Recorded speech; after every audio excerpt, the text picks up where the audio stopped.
যদি আমাদেরকে জান্নাত দিয়ে দেয়, এমন একটা জান্নাত আমাদেরকে দান করবেন যেই জান্নাতের মধ্যে ঢুকবো কখনোই মরণ হবে না, কখনোই মরণ হবে না। ওই জান্নাতের মধ্যে মরণ হবে না, কখনোই মরণ হবে না, অনন্তকাল থাকবো। যেই দুনিয়াতে আমরা বসবাস করতেছি, আমাদের হাজত পূরণ করতে হয়, পেশাব পায়খানা দরকার হয়, যেই জান্নাতের মধ্যে ঢুকবো সেই জান্নাতের মধ্যে পেশাব পায়খানাও লাগবে না, অনন্তকাল থাকবো। এই দুনিয়াতে আমরা বসবাস করতেছি, আমরা যুবক আছে এখন, কখন আমরা বৃদ্ধ হব, মাথার চুলগুলো সাদা হয়ে যাবে, দাড়িগুলো সাদা হয়ে যাবে, চোখগুলো ঢিলা হয়ে যাবে, চোখে দেখতে পাবো না, তারপর হাতের রগগুলো কি হয়ে যাবে, ঢিলা হয়ে যাবে, তারপর এরকম ভাবে ইত্যাদি ইত্যাদি আস্তে আস্তে আমাদের শরীর নষ্ট হয়ে যাবে। কিন্তু জান্নাতের মধ্যে যদি আল্লাহ রাব্বুল আলামিন আমাদেরকে দেয়, যেই জান্নাতের মধ্যে আমরা যুবকই থাকবো, 18 বছরের যুবক যেরকম তাগড়া যুবক, এরকম যুবক থাকবো জান্নাতের মধ্যে। জান্নাতের মধ্যে কখনো আমরা কি থাকবো না, বুড়ো থাকবো না, আমরা কখনো বুড়ো হব না। এই জন্যই জান্নাত পেতে হলে জান্নাতের কাজ করার দরকার আছে না নাই? মুসলমান বলুন, আমরা জান্নাতের কাজ করব, আল্লাহর কাছে জান্নাত চাইবো।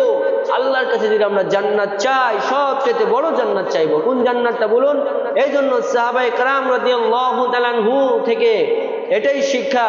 রাসূল সাল্লাল্লাহু আলাইহি ওয়াসাল্লাম বলেছেন, রাসূল সাল্লাল্লাহু আলাইহি ওয়াসাল্লাম সাহাবায়ে কেরাম রাদিয়াল্লাহু তাআলা আনহুকে শিক্ষা দিয়েছেন, যখন তোমরা জান্নাত চাইবা তখন সবচাইতে বড় জান্নাতটা চাইবা, যেই জান্নাতের নাম হচ্ছে জান্নাতুল ফেরদাউস।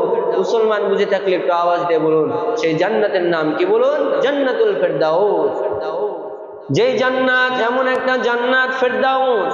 এই জন্য দোয়ার মধ্যে আমাদের এটাই থাকবে, আল্লাহর কাছে আমরা চাইবো জান্নাতুল ফেরদাউস চাইবো।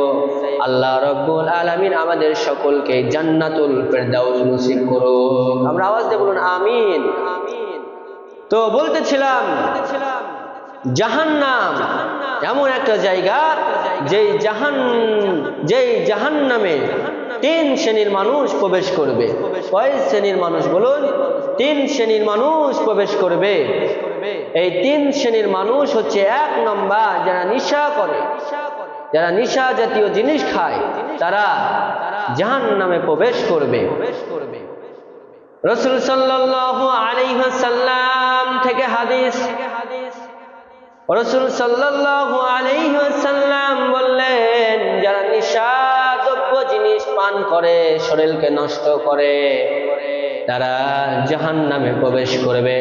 আর জাহান্নামে প্রবেশ করে নদীর মধ্যে তারা রক্ত জাতীয় জিনিসগুলো, দুর্গন্ধ জিনিসগুলো তারা পান করবে।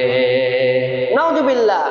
সাহাবায়ে কেরাম রাদিয়াল্লাহু তাআলা আনহু রাসূল সাল্লাল্লাহু আলাইহি ওয়াসাল্লামকে জিজ্ঞেস করলেন, ইয়া রাসূলুল্লাহ, ইয়া হাবিবুল্লাহ, দুর্গন্ধ নদীর পানি খাবে, দুর্গন্ধ জিনিস তারাকে পান করানো হবে, সেটা কি?